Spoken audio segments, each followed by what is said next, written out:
નમસ્કાર વિદ્યાર્થી મિત્રો, સ્વાગત છે આપનું ગુજરાતી પાઠશાળામાં। આજે આપણે ધોરણ 8ના સમાજ વિષય એટલે કે જે જૂન 2021નો નવો સિલેબસ આવ્યો છે, નવી બુક છે, એ પ્રમાણે પાઠ 3નો અભ્યાસ કરવાના છીએ। 1 થી 2 પાઠ તેમજ જુલાઈ અને ઓગસ્ટનો જે કંઈ સિલેબસ છે એમાં જે કંઈ પાઠનો સમાવેશ થાય છે એનો અભ્યાસ કરાવેલ વિડીયોની લિંક તમને નીચે મળી જશે। એ પ્લેલિસ્ટમાં તમે છે એ સ્વાધ્યાયનો, સ્વાધ્યાય પોથીનો તેમજ પાઠની સમજૂતીના વિડીયો છે એ મેળવી શકશો। આજે આપણે જે પાઠ જોવાના છીએ એનું નામ છે ભારતનો પ્રથમ સ્વાતંત્ર્ય સંગ્રામ। 1 અને 2 પાઠ ઇતિહાસના હતા, એટલે કે એમાં છે એ ભારતમાં અંગ્રેજોનું શાસન કેવી રીતે થયું, બ્રિટિશ શાસનની સ્થાપના કઈ રીતે થઈ, કેવી રીતે લડત કરી, કયા રાજાએ એની સામે લડત કરી, એ બધા વિશે અભ્યાસ કર્યો હતો। પણ હવે આવે છે ભારતનો પ્રથમ સ્વાતંત્ર્ય સંગ્રામ, તો એના વિશે જોઈએ આપણે નાનપણથી ઝાંસી નહીં, રાણી લક્ષ્મીબાઈ, મંગલ પાંડે, તાત્યા ટોપે, નાના સાહેબ વગેરેથી પરિચિત છીએ। નાનપણથી એ આપણા આદર્શ રહ્યા છે।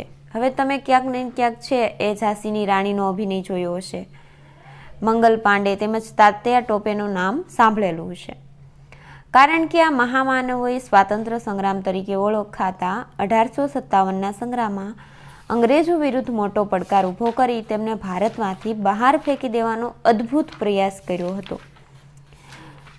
આપણને ખબર છે કે એ અદ્ભુત પ્રયાસ છે સફળ નીવડ્યો નહોતો અને 1947માં ગાંધીજીએ ભારત દેશને આઝાદી અપાવી હતી। પણ એ પહેલા પણ ઘણા સ્વાતંત્ર્ય સંગ્રામ થયેલા હતા।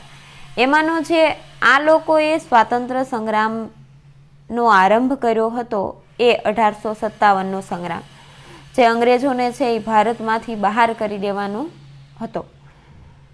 તેમણે અંગ્રેજી શાસનને મૂળમાંથી હચમચાવી નાખી ભારતને સ્વતંત્ર કરવા પોતાનો જીવ રેડી દીધો હતો। એટલે કે એ બધાએ એટલી બધી મહેનત કરી હતી કે એનું ભારતમાં જે કાંઈ અંગ્રેજોનું શાસન છે એને મૂળમાંથી એટલે કે તળિયામાંથી છે એને દૂર કરી દેવાનો હતો, પરંતુ એવું એના પ્રયત્નો છે એ સફળ નીવડ્યા નહોતા, એ આપણને બધાને ખબર છે। એટલે આ બધા જે વીર પુરુષો છે એના વિશે છે એ આજે આપણે જોવાના છીએ। હવે 1857 સંગ્રામના કારણો શું હતા, કે શા કારણે થયું, તો કે રાજકીય કારણ। આ સંગ્રામનું મુખ્ય કારણ ભારતમાં બ્રિટિશ સત્તાની સ્થાપનાનું હતું। ઈસવીસન 1757ના પ્લાસીના યુદ્ધથી બ્રિટિશરોએ ભારતમાં શાસન સ્થાપવાની શરૂઆત કરી। ધીમે ધીમે છે એ અંગ્રેજોએ જ્યારે શાસન ચાલુ કર્યું ત્યારે એવું નહોતું કે ભારતના લોકો એમનામ બેઠા હતા, ભારતના લોકોએ સામે બળવો કર્યો હતો અને નાના મોટા યુદ્ધો જે કાંઈ રાજાની ક્ષમતા પ્રમાણે પોતાએ યુદ્ધ કર્યા હતા। પણ એમાં છે એક પછી એક હાર મળતી ગઈ અને અંગ્રેજોએ ધીમે ધીમે એનું શાસન વધાર્યું, એ આપણને ખબર છે, જે આગળના પાઠમાં ભણી ચૂક્યા છીએ। એટલે કીધું છે કે 1757ના પ્લાસીના યુદ્ધથી બ્રિટિશરોએ ભારતમાં શાસન સ્થાપવાની શરૂઆત કરી। તેમણે મૈસૂર વિગ્રહો કરી ટીપુ સુલતાનના સામ્રાજ્યને સમાપ્ત કર્યું। ભારતમાં રહેલી ડચ અને ફ્રેન્ચ કંપનીઓને હરાવી પોતાના સામ્રાજ્યનો વિસ્તાર કર્યો। અવધના નવાબ, હૈદરાબાદના નિઝામ, મુઘલ બાદશાહ, બંગાળના નવાબ તાંજોરને એક પછી એક હરાવી દીધા। મરાઠા યુદ્ધમાં મરાઠાઓને પણ હરાવી ઈસવીસન 1818 સુધીમાં સંપૂર્ણ ભારત પર પોતાની રાજકીય સત્તા સ્થાપી દીધી હતી। બ્રિટિશ સામ્રાજ્યવાદને કારણે ભારતીયો રાજકીય સત્તાથી દૂર જતા રહ્યા। જે દેશી રજવાડા બચ્યા હતા તેમણે પણ વેલેસ્લીની સહાયકારી યોજના સ્વીકારી પોતાના રાજ્યોને અંગ્રેજોને આધીન એટલે કે અંગ્રેજોની નીચે રહેવાવાળા બનાવી દીધા। એટલે હવે ભારતીયોને સ્થાને એક વિદેશી કંપની ભારતમાં રાજ કરતી હતી।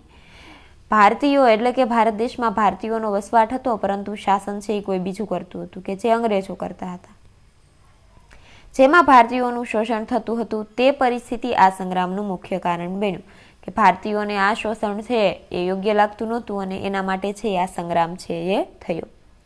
ડેલહાઉસીએ એક આક્રમક ખાલસા નીતિ દ્વારા સતારા, સંભલપુર, ઝાંસી, નાગપુર, અવધ જેવા રાજ્યોને બ્રિટિશ સામ્રાજ્યમાં ભેળવી દીધા। એટલું જ નહીં, તેણે પેશવા નાના સાહેબ અને અન્ય રાજ્યોને અપાતા પેન્શન બંધ કરી તેમને સમાપ્ત કરવાનો પ્રયત્ન કર્યો. અનેક જમીનદારોની જમીન જપ્ત કરી લીધી. પરિણામે બધાનો રોષ આ સંગ્રામનું કારણ બન્યું. હવે આવે છે વહીવટી કારણ. પહેલું હતું રાજકીય કારણ, બીજું છે વહીવટી કારણ. કંપનીના વહીવટ તંત્રમાં ભારતીયોને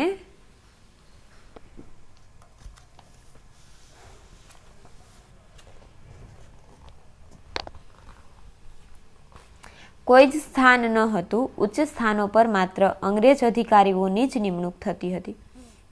વળી અંગ્રેજોની વહીવટી વ્યવસ્થા લોકો માટે પીડાદાયક હતી.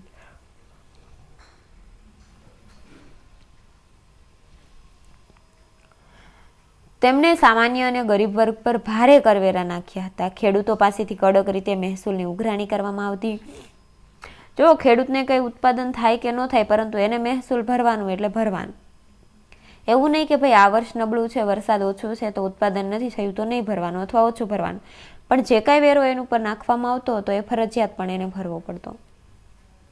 ન્યાયતંત્ર અત્યંત ખર્ચાળ હતું અને પોલીસ તંત્ર નિષ્ક્રિય હતું. વળી ભારતીય કર્મચારી અને અંગ્રેજ કર્મચારીના પગારમાં મોટો તફાવત હતો. હવે એ કઈ રીતે?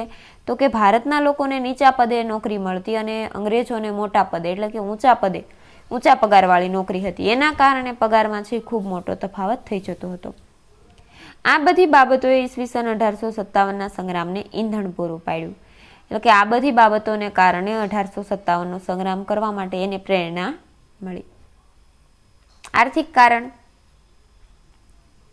ભારતમાં આવેલા બ્રિટિશરોએ ભારતનું ભયંકર આર્થિક શોષણ કર્યું. તેમણે ભારતના વિદેશી વેપારનો નાશ કર્યો. તે ભારતને કાચા માલનું સંસ્થાન અને પાકા માલનું બજાર બનાવવા માંગતા હતા.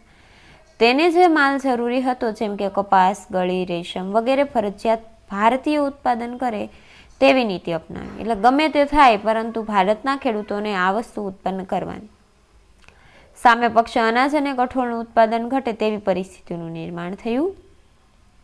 અંગ્રેજોની અન્યાયી જકાત નીતિને કારણે ખેડૂત વર્ગ બરબાદ થઈ ગયો. એ હતું આર્થિક કારણ. ભારતના અનેક મહાન વેપારી મથકોનો અંગ્રેજોએ નાશ કરી નાખ્યો. આવા સમયે ભારતમાં વારંવાર પડતા દુષ્કાળોએ ભારતીય પ્રજાના દુઃખમાં વધારો કર્યો. એક બાજુ અંગ્રેજોનું શોષણ હોય અને બીજી બાજુ કુદરતે છે એ આપણી પ્રજાને છે એ સાથ આપ્યો નહીં, એટલે કે એના દુઃખમાં વધારો થયો. અનાજની અછતને લીધે લાખો ભારતીયો દુષ્કાળના ખપ્પરમાં હોમાઈ ગયા. ભારતના હુન્નર ઉદ્યોગો, ગ્રામ ઉદ્યોગો, હસ્તકળા, કારીગરી એ બધું જ નાશ પામ્યું. જેથી ઈસવીસન 1857નો સંગ્રામ થયો ત્યારે રાજાઓ અને જમીનદારોની સાથે ખેડૂતો અને કારીગરોએ પણ બહુ જ મોટા પાયે સંગ્રામમાં ભાગ લીધો હતો. માત્ર એવું નથી કે રાજકીય કારણ, વહીવટી કે નાણાકીય એટલે કે આર્થિક કારણ જ સંગ્રામમાં મહત્વના હતા. સામાજિક અને ધાર્મિક કારણ પણ છે એમાં મહત્વનો હતો. તો જોઈએ આપણે એ કારણ. અંગ્રેજોએ ભારતીયોના સમાજ અને ધર્મમાં પણ ચંચુપાત કર્યો હતો. એટલે કે એમાં વચ્ચે છે એ વિખવાદ કર્યો હતો, અડચણરૂપ બન્યા હતા. ખ્રિસ્તી પાદરીઓએ ભારતમાં હિન્દુ અને મુસલમાનોને ખ્રિસ્તી ધર્મમાં વટલાવવા ખૂબ પ્રયત્નો કર્યા. તેમને સરકારનું રક્ષણ હતું. 1850માં અંગ્રેજોએ કાયદો કરી જે હિન્દુ કે મુસ્લિમ ખ્રિસ્તી થાય તેમને પૈતૃક મિલકતમાં હિસ્સો મળી શકે તેમ ઠરાવ્યું. તેનાથી હિન્દુઓની શંકા વધારે દ્રઢ થઈ કે અંગ્રેજો અવારનવાર ભારતીયો સાથે તિરસ્કારપૂર્ણ વ્યવહાર કરતો હતો. એટલે કે એનો કોઈ પણ નિર્ણય છે એ ભારતીયોના પક્ષમાં નહોતો. પણ શા માટે હોય? તો કે એને ભારતીયોને નીચે પાડવા હતા. ભારત દેશને છે એ આર્થિક રીતે છે એ એનું પતન કરવું હતું. તેઓ માનતા કે ભારતીયો ગંદા, રોગિષ્ટ અને નિમ્ન કોટીના છે, જ્યારે ગોરા લોકો તેમના પર શાસન કરવા માટે જ આવ્યા છે. તેઓ ભારતીયો સાથે કોઈ સામાજિક વ્યવહાર કરતા નહીં. તેમનો ઘરો પણ અલગ રહેતા. તેમણે મંદિરો અને મસ્જિદોની મિલકત પણ કર નાખ્યો હતો. આવા ધાર્મિક અને સામાજિક ભેદભાવને કારણે ભારતીય જનસમુદાય અંગ્રેજો પ્રત્યે રોષ એટલે કે ગુસ્સાની અને નફરતની લાગણી ધરાવતો હતો. હવે આવે છે લશ્કરી કારણ. ભારતનો આ સંગ્રામ સૌપ્રથમ ભારતીય સૈનિકોએ કર્યો હતો. તેનું કારણ ભારતીય સૈનિકો સાથેની અંગ્રેજોની શોષણખોર નીતિ હતી. કઠોર લશ્કરી સેવાઓ બજાવવા છતાં હિન્દી સૈનિકોના પગાર ભથ્થા અને સગવડ અત્યંત નિમ્ન કોટીના હતા. કે ભારતની જે કાંઈ પ્રજા છે એને એક જ પદ ઉપર પહેલાં તો નોકરી મળતી કઈ તો કે સૈનિક, અને સૈનિકના પગાર છે એ ખૂબ જ ઓછા રાખવામાં આવતા. હવે કોઈ પણ ભારતીય સૈનિક સુબેદારથી વધારે ઉચ્ચ હોદ્દો મેળવી શકતો નહીં. વળી અંગ્રેજો ભારતીય સૈનિકો સાથે કોઈ સામાજિક વ્યવહાર કરતા નહીં. એટલે અંગ્રેજો પોતાની જાતને એટલા બધા સારા માનતા હશે કે એને છે એ ભારતની વ્યક્તિ સાથે સામાજિક વ્યવહાર પણ રાખ્યો નહોતો. ભારતીય સૈનિકોને પાઘડી બાંધવા, તિલક કરવા અને દાઢી રાખવા પર પ્રતિબંધ ફરવામાં આવ્યો હતો. વળી ભારતીય સૈનિકોને તેમની ધાર્મિક ભાવના વિરુદ્ધ દરિયાપાર જવાની બાહેંધરી આપવી પડતી. આ બધા કારણોને લીધે ભારતીય સૈનિકો અંગ્રેજો વિરુદ્ધ ઉશ્કેરાયા. તાત્કાલિક કારણ 1857ના સંગ્રામનું એક તાત્કાલિક કારણ હતું. હવે એમાં જો કયું તાત્કાલિક કારણ છે તો કે ચરબીવાળા કારતૂસ. અંગ્રેજ સૈનિકો માટે જૂની બ્રાઉન બેઝ રાઇફલની જગ્યાએ નવી એનફિલ્ડ રાઇફલ ઉપયોગમાં લેવાનું નક્કી કર્યું. હવે આ રાઇફલના કારતૂસના ઉપરના ભાગે આવેલા કેપને દાંત વડે તોડવાની હતી. ત્યાં સુધી તો વાંધો નહોતો, પણ જાન્યુઆરી 1857માં બંગાળમાં રહેલા ભારતીય સૈનિકોમાં એવી અફવા ફેલાવાઈ કે કારતૂસો પર લગાવવામાં આવેલ કેપમાં ગાય અને ડુક્કરની ચરબીનો ઉપયોગ થાય છે. હિન્દુ અને મુસ્લિમ એમ બંને ધર્મના સૈનિકો આ વાતથી ઉકળાઈ ઉઠ્યા, કારણ કે ગાય હિન્દુઓ માટે માતા સમાન ગણાય છે અને પવિત્ર હતી, જ્યારે મુસ્લિમો માટે ડુક્કરનું માંસ પ્રતિબંધિત એટલે કે વર્જ્ય ગણાતું. હવે તે મોઢામાં મૂકવાનો પ્રસંગ આવે તો તેઓ ધર્મભ્રષ્ટ થાય. એટલે કે જો એ કારતૂસને છે એ મોઢેથી તોડવાની હતી. એના કારણે છે એ આ સૈનિકોને એટલે કે મુસ્લિમ અને હિન્દુ સૈનિકોને છે એ એના પ્રત્યે નફરત થઈ. સિપાહીઓએ આ કારતૂસો વાપરવા ઇનકાર કરી સંગ્રામની શરૂઆત કરી. કેટલાક ઇતિહાસકારોના મતે આ અફવા નહોતી. કેટલાક લોકો કહે છે કે આ ભાઈ અફવા હતી અને કેટલાક એવું કહે છે કે આ અફવા નહોતી. અહીંયા તમને છે સરસ મજાનું રાઇફલનું ચિત્ર આપેલું છે.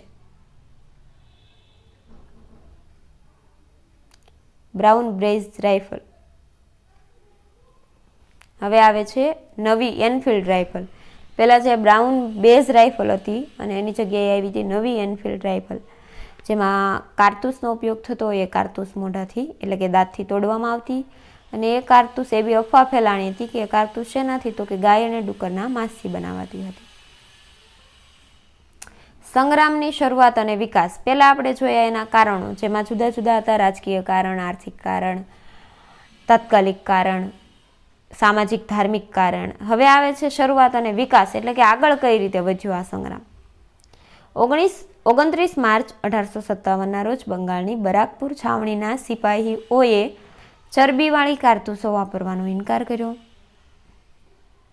અંગ્રેજ અધિકારીઓએ તેમને વિરોધ ન કરવાની આજ્ઞા આપી, પરંતુ મંગલ પાંડે અંગ્રેજ અધિકારી મેજર યુસેનની સામે આવ્યો. હવે આવે છે મંગલ પાંડે, એન્ટ્રી થાય છે મંગલ પાંડેની.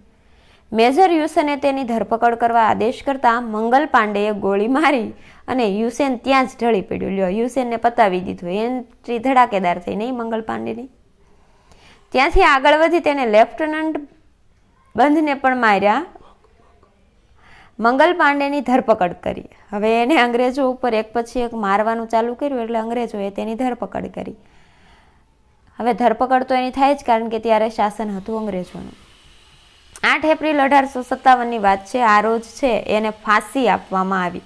અહીંયા ભૂલથી હાંસી થઈ ગયું છે, પણ ફાંસી આપવામાં આવી. મંગલ પાંડે 1857ના સંગ્રામના પ્રથમ શહીદ હતા. મંગલ પાંડેએ છે પહેલાં તો યુસનને માર્યો, અને એ પછી લેફ્ટનન્ટ બગને માર્યો, અને એ પછી છે એની ધરપકડ કરવામાં આવી. એટલે 8 એપ્રિલ 1857ના રોજ એને ફાંસી છે એ જાહેર કરવામાં આવી, અને તે છે એ પ્રથમ શહીદ છે એ ગણાયા. જોકે સંગ્રામની ખરી શરૂઆત મેરઠમાં 10 મે 1857ના રોજ થઈ, જ્યાં ભારતીય સૈનિકોએ કારતૂસો વાપરવાનો ઇનકાર કરી દીધો. તેમને જેલમાં પૂરવામાં આવતા. અન્ય સિપાહીઓએ બળવો એટલે કે વિરોધ કરી અંગ્રેજ અધિકારીઓની હત્યા કરી. તેમણે પોતાના સાથીઓને છોડાવી મોટો વિદ્રોહ કરી નાખ્યો. એટલે કે જેને જેલમાં પૂર્યા હતા એને છોડાવી લીધા. મેરઠથી બીજે જ દિવસે દિલ્હી ઉપર કૂચ કરી આ સિપાહીઓએ દિલ્હીમાં ઘણા અંગ્રેજ અધિકારીની હત્યા કરી લીધી. દિલ્હી જીતી લીધું. જો વાત ક્યાં સુધી પહોંચી ગઈ છે, દિલ્હી જીતી લીધું. દિલ્હી હવે સંગ્રામનું મુખ્ય કેન્દ્ર બન્યું. તેમણે મુઘલ બાદશાહ બહાદુર શાહ બીજાને ભારતના શહેનશાહ જાહેર કરી દીધા. સ્વાતંત્ર્ય સંગ્રામના મુખ્ય નેતાઓ અને સ્થળો આવે છે. હવે દિલ્હી પછી સંગ્રામના મુખ્ય કેન્દ્રોમાં ઉત્તર ભારતમાં કાનપુર, લખનૌ, ઝાંસી, પટના, જગદીશપુર અને બરેલીનો સમાવેશ થાય છે. એટલે કે આ સંગ્રામના મુખ્ય કેન્દ્રો આ હતા. લખનૌમાં સંગ્રામનું નેતૃત્વ બેગમ હજરત મહલે લીધું હતું, જ્યારે ઝાંસીના રાણી લક્ષ્મીબાઈ એક વિશાળ લશ્કર સાથે સંગ્રામમાં વીરતાપૂર્વક જોડાયા. તેમણે કાલ્પી અને ગ્વાલિયર જેવા સ્થળોએ અંગ્રેજો વિરુદ્ધ સફળતાપૂર્વક નેતૃત્વ કર્યું. બિહારના જાગીરદાર કુંવરસિંહે 82 વર્ષની વયે સંગ્રામનું નેતૃત્વ કરી રહ્યા હતા. બેલીમાં બહાદુર ખાન મુખ્ય નેતા હતા. કાનપુરમાં સંગ્રામનું નેતૃત્વ નાના સાહેબ પેશવા અને તેમના પ્રધાન તાત્યા ટોપેએ લીધું હતું.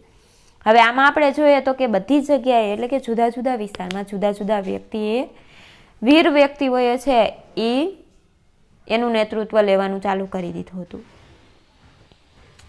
દિલ્હીમાં પહેલેથી જ છે એ સંગ્રામનું વાતાવરણ સર્જાયું હતું અને એના કારણે દિલ્હી છે એ આપણે જીતી લીધું હતું.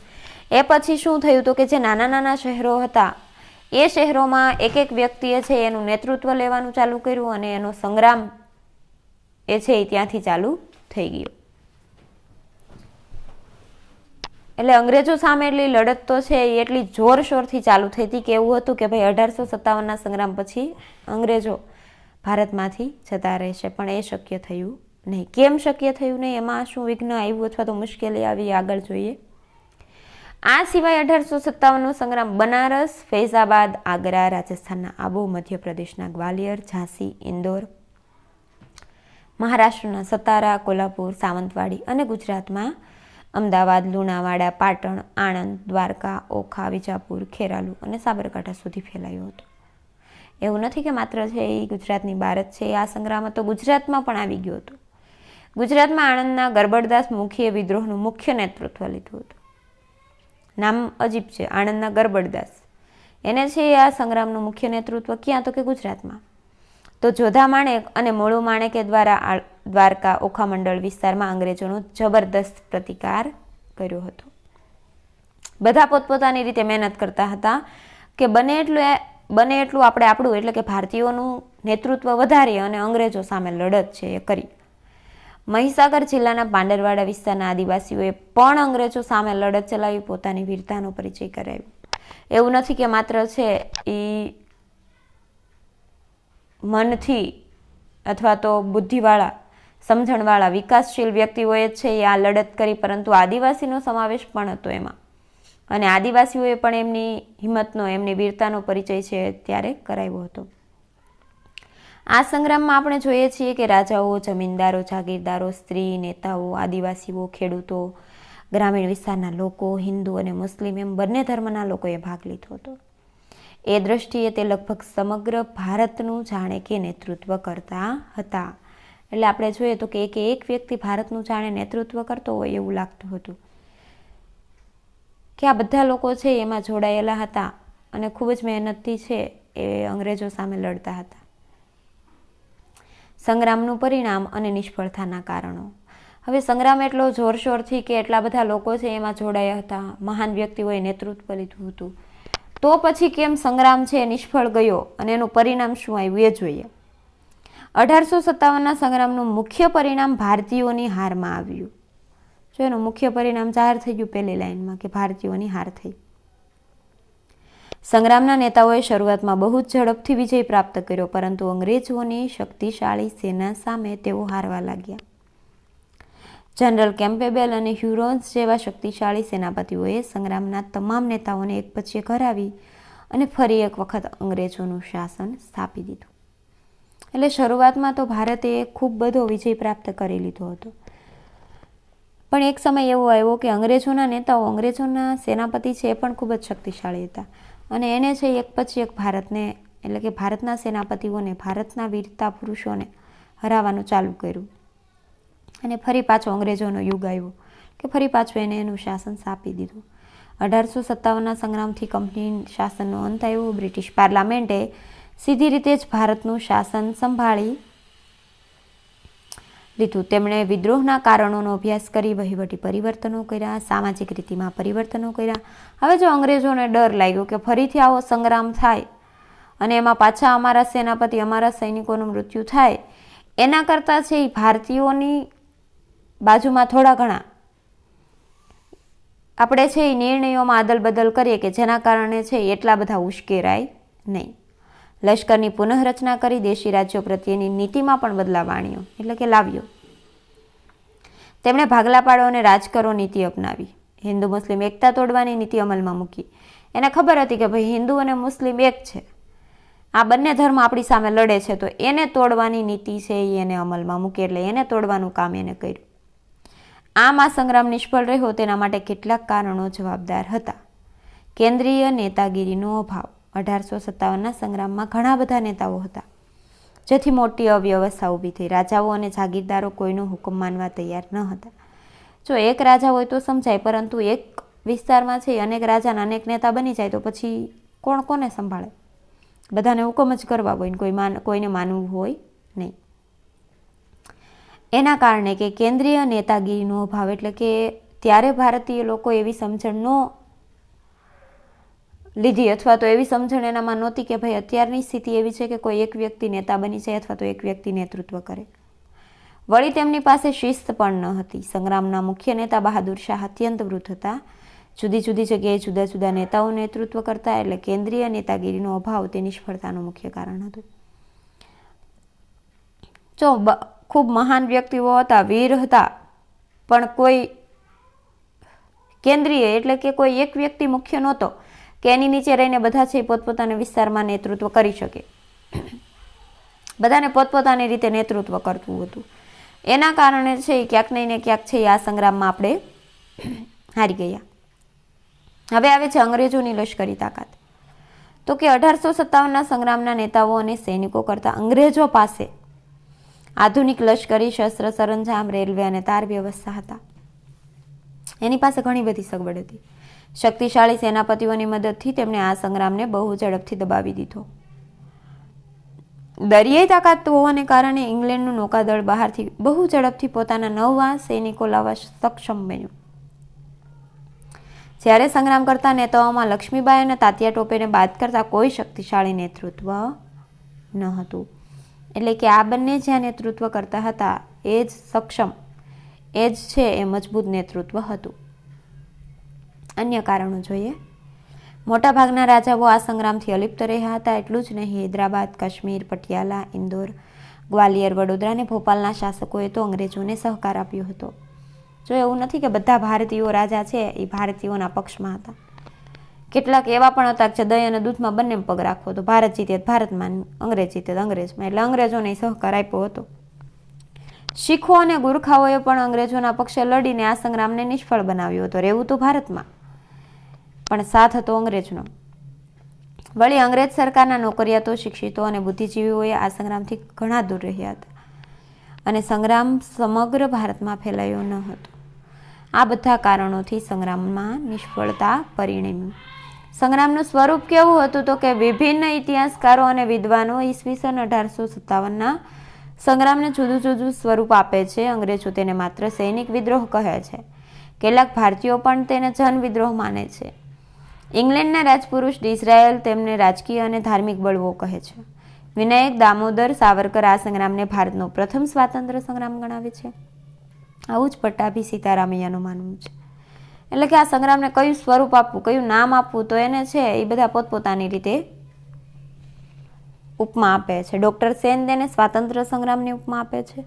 જોકે સિપાહીનો બળવા કરતાં તેનું સ્વરૂપ વધારે વ્યાપક અને પ્રભાવી હતું તે ચોક્કસ છે. એટલે કે માત્ર સિપાહીનો વિરોધ હતો નહીં, તેમાં રાજાઓ, જાગીરદારો, ખેડૂતો, આદિવાસીઓ એ બધાએ બતાવેલી વીરતા જોતા તે ભારતના ભાવિ રાષ્ટ્રીય આંદોલન માટે મહાન પ્રેરણા સ્ત્રોત હતો એમ કહી શકાય. અને અહીં છે એ સ્વાતંત્ર્ય સંગ્રામના કારણો, એના નિષ્ફળ જવાના કારણો, એનું સ્વરૂપ, એ બધું આપણે જોઈ લીધું. જો તમને આ વિડીયો ગમ્યો હોય તો આ વિડીયોને લાઇક કરજો, અમારી ચેનલને સબસ્ક્રાઈબ કરજો અને બાજુમાં રહેલું બેલ આઇકોન ભૂલ્યા વિના પ્રેસ કરજો, જેના કારણે સૌપ્રથમ તમને કોઈ પણ વિડીયો મળી રહે. અને તમારા બીજા મિત્રો સાથે પણ શેર કરજો. અને એક વખતમાં છે એ પાઠ ન સમજાય તો બીજી વખત વિડીયો જોવાની તસ્દી પણ લેજો કે જેનાથી તમને પાઠ સમજાય છે. વિડીયો જોવા બદલ આભાર.